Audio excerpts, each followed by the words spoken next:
L'association La Fabrique Nomade s'est donnée comme mission d'accompagner ces artisans migrants. Inès Mesmar, bonsoir. Vous en êtes la directrice et fondatrice. Tout est parti d'une histoire familiale, en fait, celle de votre mère. Tout à fait. Donc effectivement, à l'âge de 35 ans, je découvre les broderies de ma mère et par ce biais, son histoire. En effet, elle était brodeuse dans la Médina de Tunis, un métier qu'elle abandonnait quand elle arrivait en France il y a de ça plus de 40 ans. Et puis effectivement, à travers son histoire, c'est moi, j'ai pris conscience en fait du renoncement qu'a été sa vie et puis de la place qu'elle n'a pas réussi à trouver.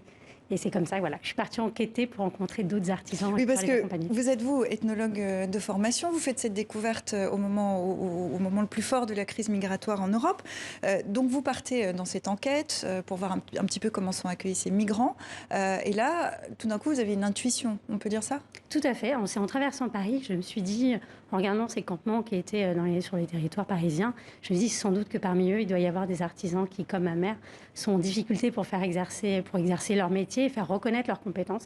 Et donc c'est comme ça que je suis partie effectivement enquêter et puis à leur rencontre et comprendre quelle était la situation aujourd'hui. Et donc en 2016, La Fabrique Nomade voit le jour, recruter, former, aider les artisans réfugiés dans leur réinsertion professionnelle en France. Nous sommes allés à la rencontre de l'actuelle promotion. C'est le long format de ce dimanche. Il est signé Oumi Diallo et Marion Lompageux.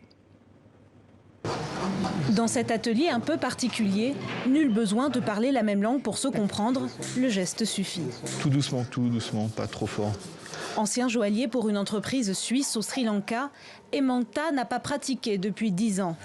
Mais au contact de l'intervenant d'une prestigieuse maison, les sensations reviennent. Comme défini, c'est les plaisirs pour moi aussi. Et c'est pas juste pour clients. C'est moi aussi. Sous les voûtes du viaduc des Arts à Paris, ils sont chaque année une dizaine venus du monde entier pour perfectionner leur savoir-faire gratuitement pendant 9 mois. Ici, ni réfugiés ni migrants, seulement des bijoutiers, des brodeurs, des couturiers et des mosaïstes. Des domaines distincts, mais un travail collaboratif orchestré par Marie-Estelle. Là, on va aller voir les couturiers, comme ça on va voir les textiles qu'ils ont et tes matières pour voir les couleurs qui vont ensemble, ok, pour faire l'unité de la collection. Ça marche? Pour réaliser la nouvelle collection, toute l'équipe est donc mobilisée. Les couturiers, venez vous rassembler là, autour des photos, s'il vous plaît. Yop, ouais, voilà. Tu peux poser tout ça là.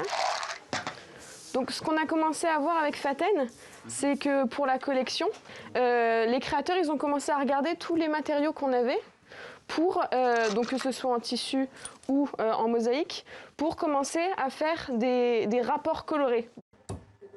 Faten, la mosaïste, est arrivée de Syrie après la guerre de 2011. Autodidacte, elle s'est battue pour vivre de sa passion. Quand je fais un objet, je ne sens plus à rien, juste à la matière que je travaille. J'aime beaucoup mon travail. En Syrie, il n'y a pas beaucoup de femmes qui travaillent dans ce métier. Je crois ça, toutes les femmes capables de faire grandes choses. Financée en grande partie par la fondation LVMH et le ministère de l'Intérieur, la Fabrique Nomade transforme aussi les encadrants. De travailler avec des personnes qui viennent de pays différents et de cultures différentes, en fait, c'est un mélange qui fait que ça devient encore plus intéressant d'échanger des techniques et de les amener vers nous, notre façon de travailler. Mais bon, je pense qu'on a quand même en France une belle façon de travailler. Et là, quand tu fais ça, tu es complètement... Ils ont des cours de français pour la langue française et moi, je leur fais aussi des cours de termes, de couture, d'expression. Je sais qu'en Afrique, ils travaillent beaucoup à l'œil, c'est-à-dire qu'ils ne vont pas travailler avec un patronage. Ils vont positionner les lignes, ils sont très doués pour ça, ils sont habitués à travailler sur les corps, à faire du sur-mesure. Ce rapport aux vêtements, Fanny l'a bien connu en République démocratique du Congo. Je faisais une couture sans patron avec une bonne mesure, tracée directement au tissu à main levée. Et je fais la coupe, je monte à la machine, je fais. Et aujourd'hui, je suis à la Fabrique Nomade. Je sais bien, dans 9 mois, je serai modéliste, styliste. Pourquoi pas parler mon nom parmi les grands couturières? Grâce à un suivi de 24 mois après la formation, 76% des artisans de la fabrique nomade réussissent le retour à la vie active et retrouvent cette partie d'eux-mêmes laissée sur le chemin de l'exil. Alors, la fabrique nomade a comme partenaire le groupe de luxe LVMH, la marque de vêtements français, le slip français. Que vous offre-t-il et qu'est-ce que vous leur offrez en retour? Comment ça marche? Alors, pour ces deux entreprises, donc le groupe LVMH, c'est effectivement sur des valeurs communes, qui est la préservation des savoir-faire. Et effectivement, avec ces personnes qui arrivent, c'est leur permettre de pouvoir continuer à exercer leur métier. Et ça, évidemment, ça touche le cœur ou la raison d'être du groupe LVMH. Et ils nous apportent effectivement un soutien à la fois en termes de mécénat de compétences. On voit effectivement Nicolas apporter un soutien technique aux bijoutiers et également en termes d'insertion professionnelle, l'objectif étant qu'il y ait une passerelle facilitée entre nos artisans. Ça veut dire qu'ils peuvent les engager? On a une couturière qui a été employée par la Maison Dior.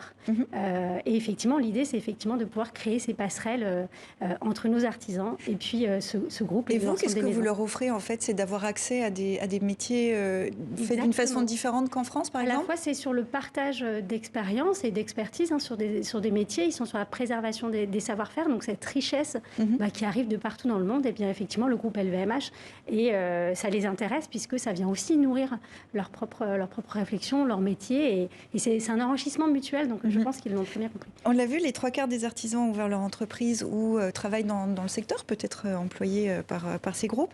Mais tout commence chez vous, finalement, par l'apprentissage du français. Alors, par l'apprentissage, la reprise du métier. Et l'apprentissage du français n'est que la brique qu'on vient rajouter pour leur permettre effectivement de s'intégrer et de s'adapter au marché français. Mais c'est d'abord par le métier qu'ils apprennent le français. Et ça, c'est intéressant parce que d'habitude, l'approche, c'est on apprend le français et ensuite on va travailler. Nous, c'est on travaille et on apprend le français. Voilà. Il y a des ateliers également qui sont proposés au grand public chaque semaine, je crois. Vous validez? Alors, ça a beaucoup évolué avec la crise sanitaire. Donc, effectivement, c'est une activité qui est plutôt mise en stand-by, on va dire, pour le moment. Mais on a mis en place un nouveau projet qui est un atelier de fabrication textile, et c'est là où le slip français nous soutient, puisque l'objectif, on reçoit beaucoup de couturiers qui arrivent sur le territoire français, et en même temps, on a une industrie textile qui est en plein renouveau, et on l'a vu pendant la crise sanitaire, où effectivement, ces entreprises, elles ont besoin de se développer, et elles ont besoin de trouver des couturiers. Et l'objectif, à travers cet atelier de fabrication, c'est de pouvoir à la fois monter une activité de fabrication et de pouvoir faciliter ces insertions sur le marché du travail. Il y a une notion sur laquelle vous insistez beaucoup, c'est l'idée de prise de confiance, de fierté. Pour conclure, on va boucler la boucle. Votre maman est bien sûr fière de vous, mais est-ce que vous pensez que vous l'avez peut-être inspirée aussi? Je pense que de par son histoire, elle m'a beaucoup portée à travers ce projet-là.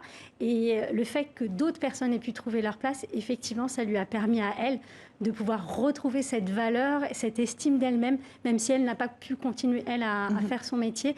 En fait, à travers les belles histoires des autres artisans, eh bien, c'est une renaissance aussi pour elle. Je disais qu'elle a repris des cours de français, donné son premier discours, c'est ça aussi? C'est ça, tout à fait. Donc, effectivement, ça lui a permis de trouver sa place, voilà, vraiment au sein dans la société, puis de prendre conscience qu'elle-même aussi, elle avait une valeur, même si elle ne l'a pas utilisée. En tout cas, ça a vraiment changé quelque chose dans sa vie. Trouver sa place dans la société, je crois que c'est vraiment ce qui résume bien votre association, la Fabrique Nomade. Inès Mesmar, merci beaucoup d'être venue dans 64 minutes. À bientôt.